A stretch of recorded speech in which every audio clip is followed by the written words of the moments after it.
We've been bringing you all the stunning new revelations that are being made in the 10/11 Delhi blast case. Let me take you through some key updates that we have for you.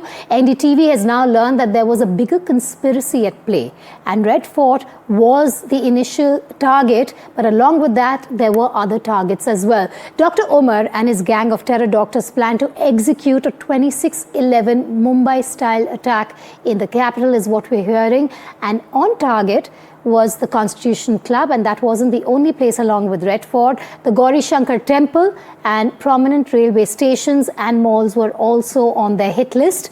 According to police sources, this conspiracy had been afoot since the 2025 January month, and according to the police, the module planned to prepare over 200 powerful IEDs which were to be used simultaneously against high-profile targets in Delhi, Gurugram and Faridabad. We're talking about the national capital region. Police sources say the plot was to incite communal tension by targeting religious sites. That's the latest we have for you.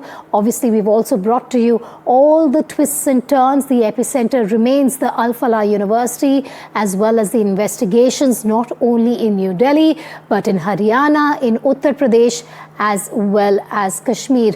Our reporters are on the ground with us. I have Aditya live with me. I also have Anushka. Aditya, let's just take our viewers through the latest in terms of the investigations and what the sources are telling us. There was a 26/11 Mumbai terror-like attack that was being planned, not for the last few months, but since January this year.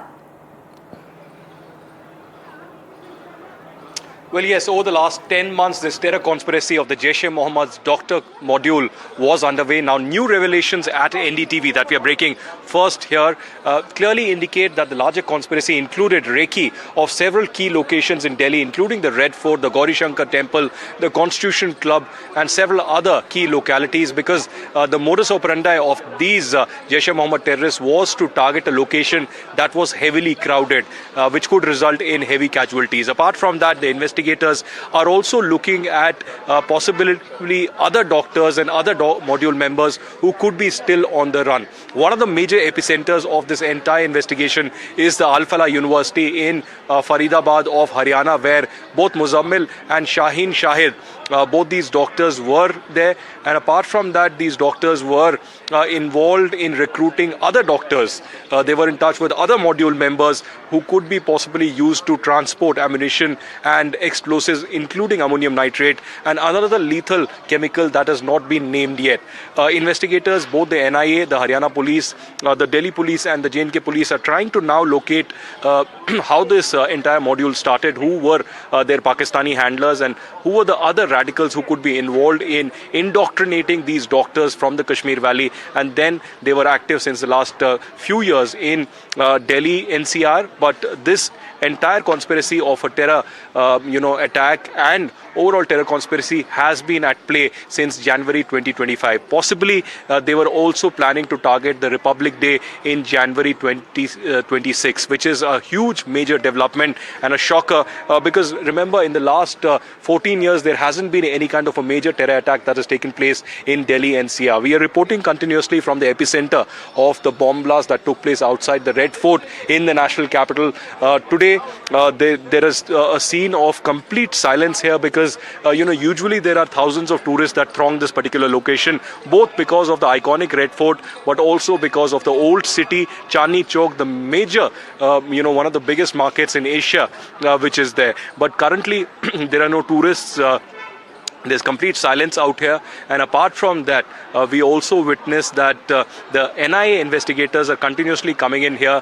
They're seeking help from other agencies also. But this modus operandi of the Jaish-e-Mohammed seems to be huge and big. We also accessed the CCTV camera footage of Umar, where he was for 2 to 3 hours inside that parking lot before coming out and exploding. So it was a kind of a panic attack, but there was a larger conspiracy. They had to at least target 20 other locations locations that they were trying to recce, including the Red Fort, the India Gate, the Constitution Club and the Gauri Shankar Temple. So the Jaish-e-Mohammed in the past also is known to attack not just in Jammu and Kashmir but outside in mainland India, from Pulwama to the Indian Parliament, to from Pathankot to of course other locations that have been targeted in the last few years. Also, it's important to mention here in our broadcast that since Operation Sindoor, since India targeted Bawalpur, the epicenter and headquarters of the Jaish-e-Mohammed, there has been complete isolation that the Pakistan Army and the Pakistan Deep State, the ISI, has been facing. Relentlessly they have been pledging to target India as a revenge attack. So it does seem that the Jaish-e-Mohammed had the support of the Pakistani Deep State. They had the complete backing of Asim Munir.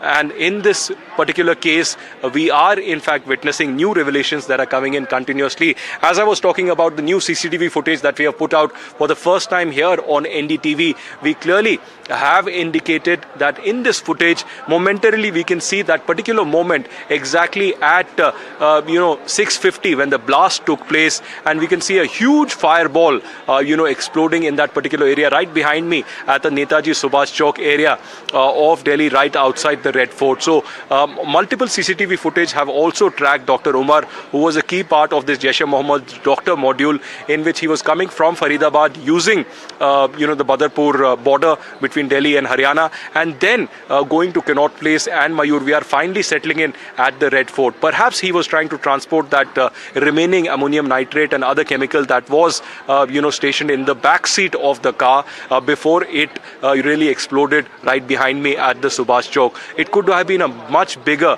lethal explosion. There could have been many more casualties, but there was relentless pursuit by the J&K police, the Haryana police, who tried to uncover this entire syndicate of Jaish-e-Mohammed, but also recovered 2,900 kgs of the explosive material, apart from AK-47, the Chinese pistol and other ammunition that was